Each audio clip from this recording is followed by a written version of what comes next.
Francesca, let go. I won't, I said gently and smiled at his serious gaze. Hindi kita bibitawan, Jericho ko. You're drunk, woman. Anit inabot ang baso ko sa batok niya.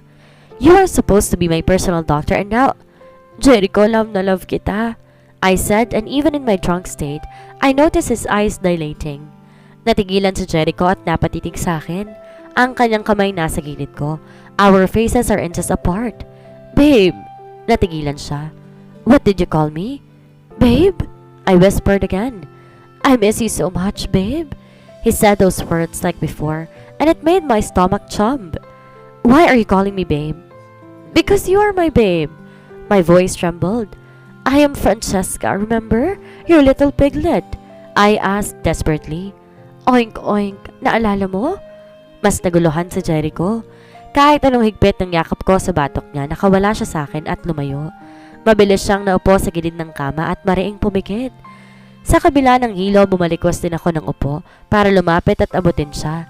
Jericho, I called. Hindi mo ba talaga ako naaalala? Don't touch me. Stop lying. Ilang beses ko bang ipapamukha sa'yo, I never like you. He retorted and stood. Bago ko pa man siya maabot, galit na siyang lumabas. Halos mapatalon pa ako sa malakas niyang pagsara ng pinto. My lips trembled. Hindi ko na kinayat, mabilis akong naghilamos sa banyo para kausapin ang asawa ko habang may lakas pa ako ng loob. Mabilis akong lumabas ng kwarto. Medyo nahimasmasan ako sa inainom at narinig kong boses niya sa may kusina, kaya naglakad ako papalapit para tawagin ang atensyon niya. Jericho? But my voice vanished when I saw him talking to someone on the landline. Mabilis ako lumabas ng kwarto at medyo nahimasmasan sa ininom. Narinig kong boses niya sa kusina kaya naglakad ako papalapit. Vanessa, where are you? I miss you, hon. I wanna see you, he said, voice gentle and longing, completely breaking me this time. You can't go out. Nakita kong gulat sa mata ni Jericho na makita ako pagtapos ng tawag niya. His forehead creased. I immediately noticed the annoyed look written on his black eyes. What?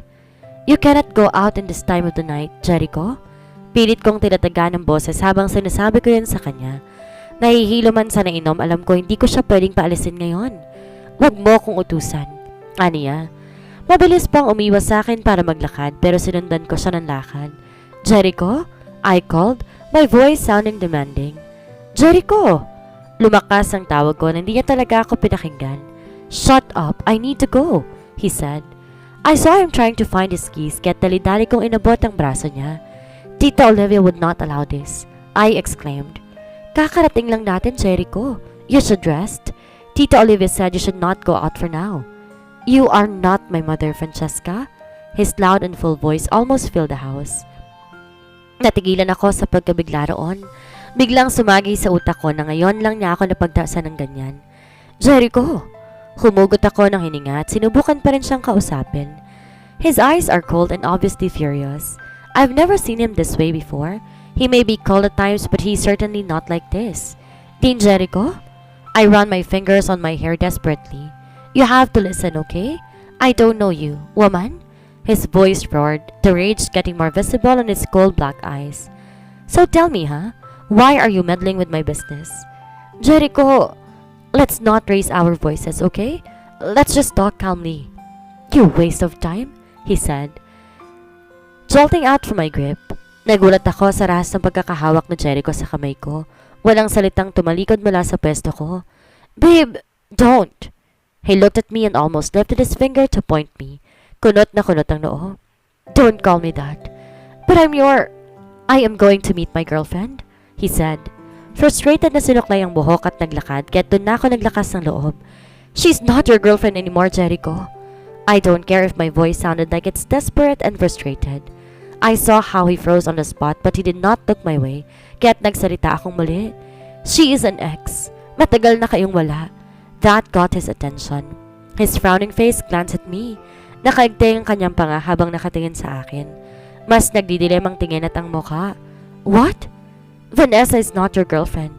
I almost stopped myself when I said that in full, tough voice. She is your ex, Jericho. He stared at me. I thought he believed what I am saying pero natigalgal ako nang tumaas ang sulok ng labi niya at maya-may mahinang natawa. What another bullshit is that, woman? I saw the mockery in his eyes. Vanessa's my girlfriend and I know it. You had amnesia, I explained, biting my inner cheek so I could refrain from being too emotional. You have an accident. Matagal na kayong wala ni Vanessa and what? Na ikaw na ang karelasyon ko? He stifled a laugh. Don't tell me I married you. That's just real bullshit. I am your wife? I announced and I saw how he smirked aside and reddish lips faded. Liar! Umiling si Jericho at natawang muli. Mas kumunot ang noo at napapikit pa ng bahagya. I would never marry you. I said, I am your wife din, Jericho. Malakas kong sigaw. Huminang boses niya habang nakatitig sa akin, kaya lumapit ako. We're together for more than 3 years, Jericho. Nanginginig ang boses ko.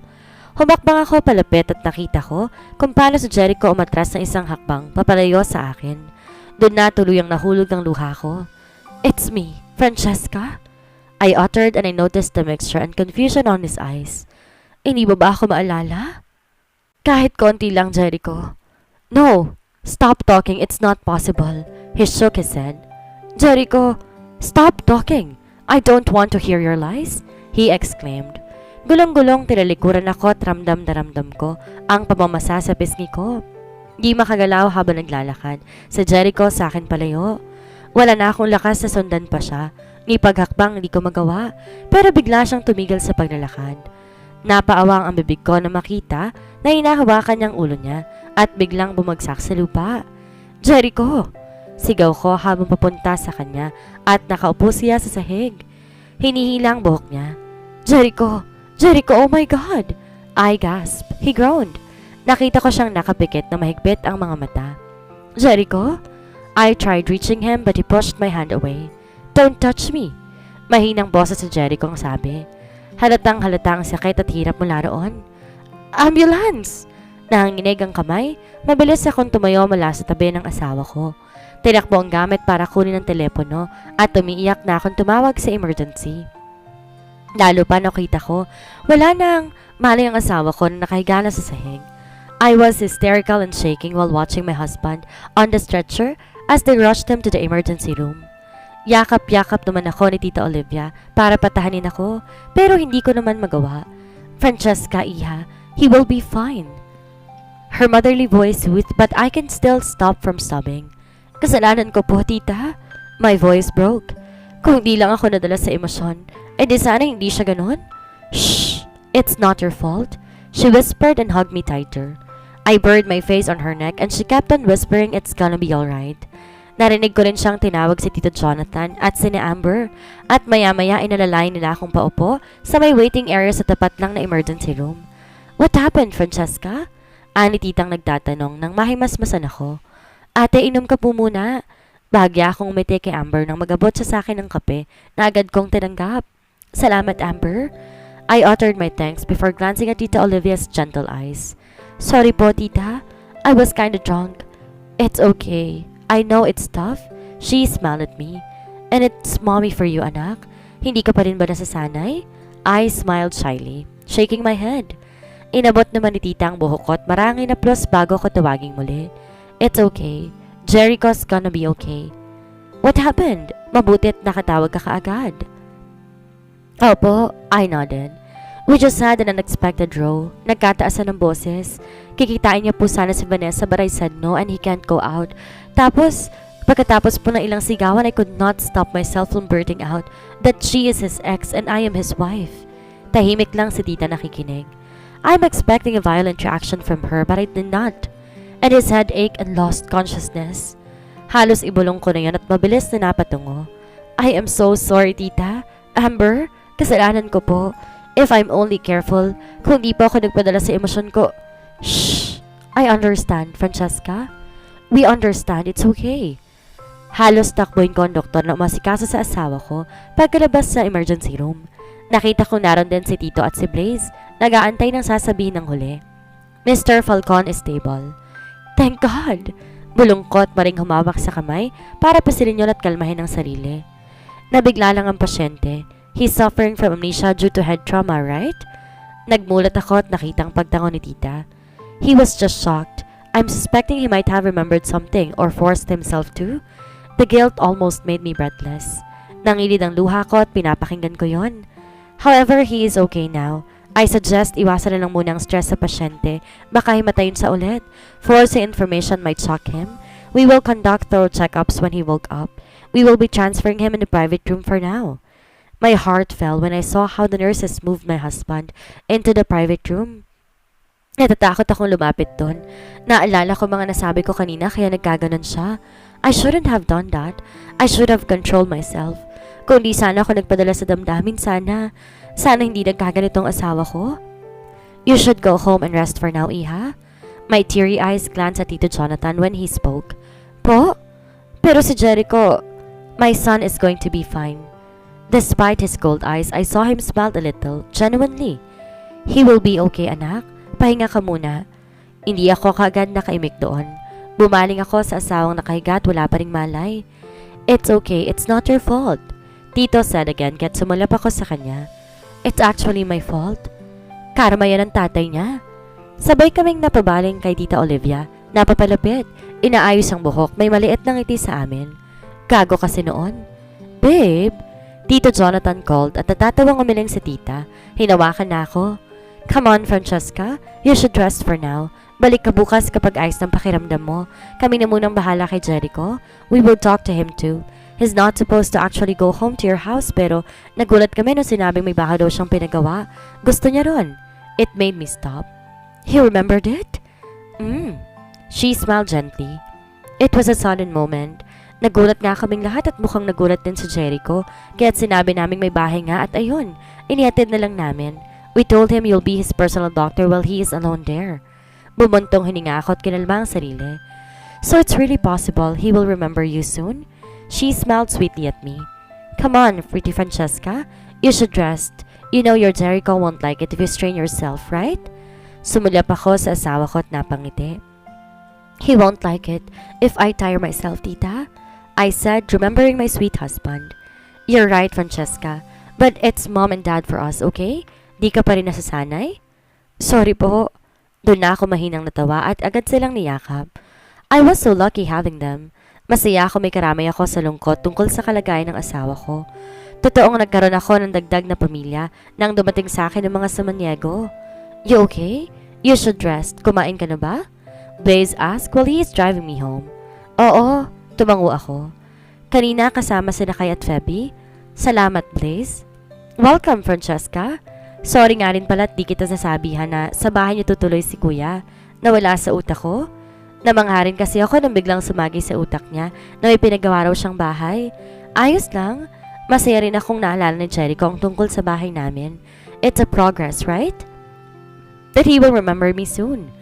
Tila tumalo ng puso ko sa gulat sa sinabi niya. Dali-dali ko siyang nilingon. Nakita ngiti niya habang nagmamaneho. I believe he might not remember you. His heart does. He was looking for you earlier, alam mo ba? Really? When I got back after taking you to your friends, he chuckled. Instead of saying hi to me, he asked where you are. Pumalantik ang puso ko. And? Sabi ko nakipag-date.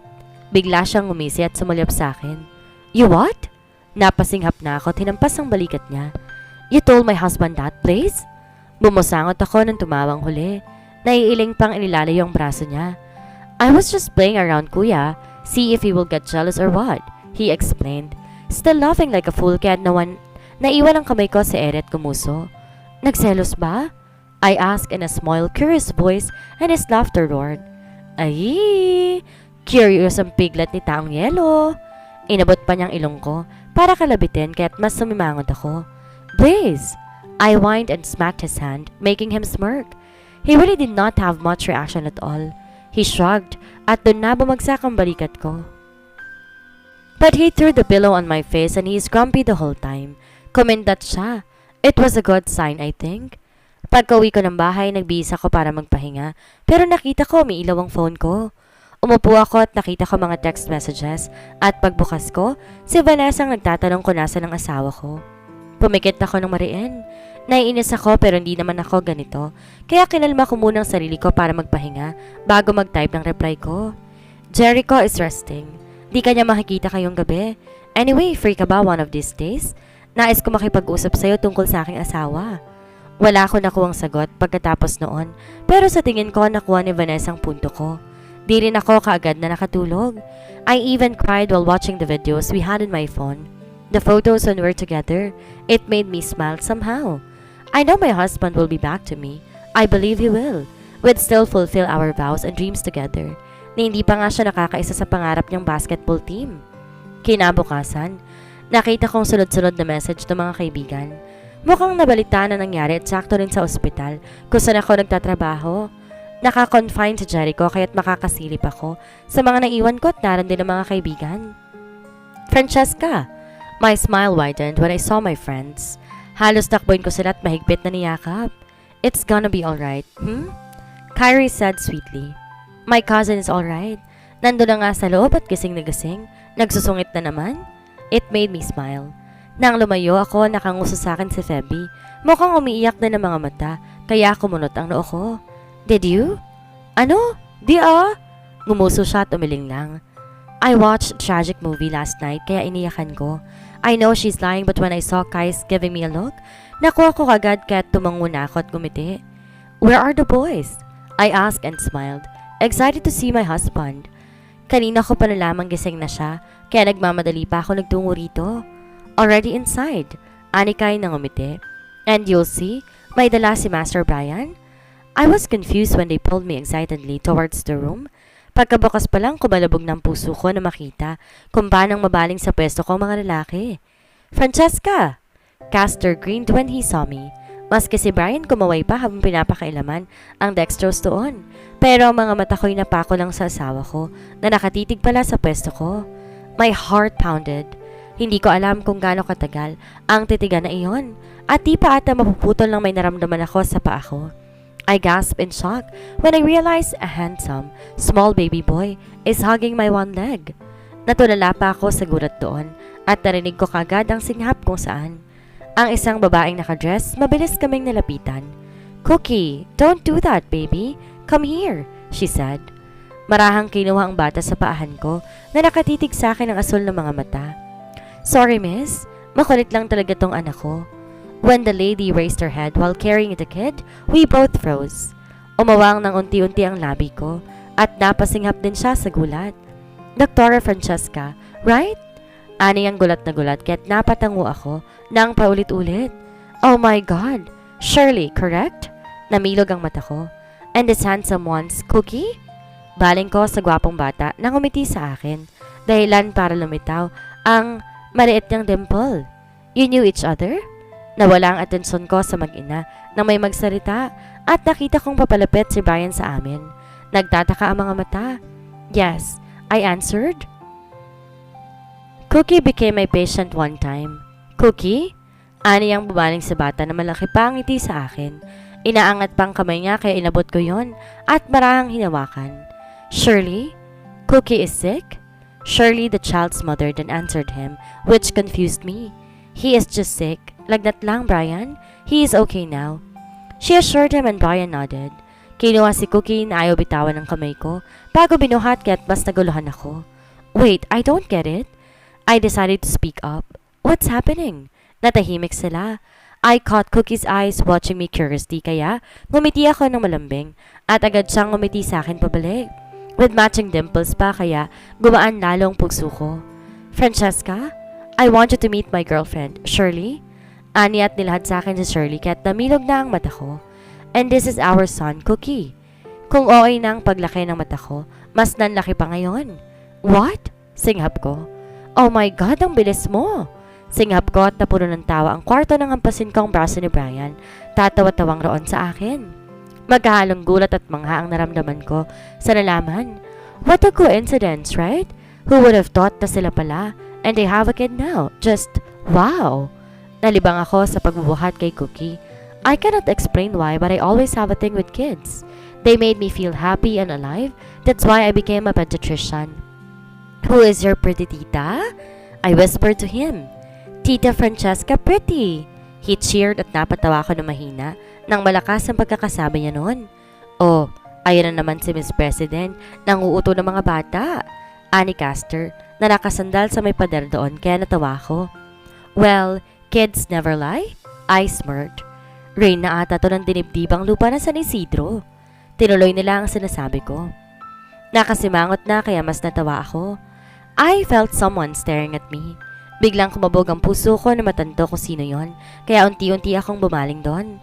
On the bed, I saw Jericho's cold and empty black eyes glancing at me. Nakasandal, tahimik na nakatingin at agad akong kinabahan. Di alam ang gagawin ngayong nandito na kami at nasabi ko ng mga bagay na yun sa kanya kagabi. Baby, dun muna kayo kay mama? I whispered to the kid before giving me back to his mother. Mabagal at kinakabahan pa, naglakad ako tungo sa asawa ko. Tahimik ang buong kwarto habang naglalakad ako kaya mas kinakabahan ako. Nakita ko ang pagkunot ng noo ni Jericho. Pagbaba ng tingin, kaya dumiretso ako sa may dextrose niya para silipin yon. I checked it earlier, Francesca. He's fine. Uma-attitude na nga. Natatawang sabi ni Castor kaya ngumiti ako at tumango. Salamat, Castor. I uttered and glanced at my husband who's silent and unmoving, and I remained standing beside him. Hindi alam ko anong gagawin.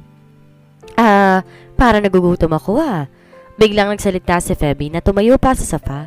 Tara, kain muna tayo sa cafeteria. I was confused at first, kaya't binilingan ko sila. Let's go and grab something, ani Castor. Jericho, Francesca, balik kami maya-maya Nakakagutom kasi. I saw Brian took his family with him. Sabay-sabay silang lumabas lahat at nang maiwan kami halos sumabog ang puso ko sa kabang di may paliwanag. Jericho, show me a proof you are my wife. His cold voice said, parang sinilihan ako ng mga mata niya, nakatingin sa akin. I want to know the truth. I licked my lower lip. Saglit kong pinisil ang daliri ko bago marahang tumango at sumulyap sa tabi niya. Can I sit beside you? I asked. He did not answer me but I sat anyway. Well, bumuntong hininga ako.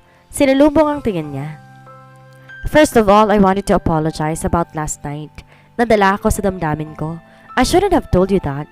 I'm asking for proofs, Miss Karingal, not your pretty chit-chats. Mariing sabi ni Jericho. I'm Mrs. Falcon. Sumikip ang dibdib ko pero tumango ako.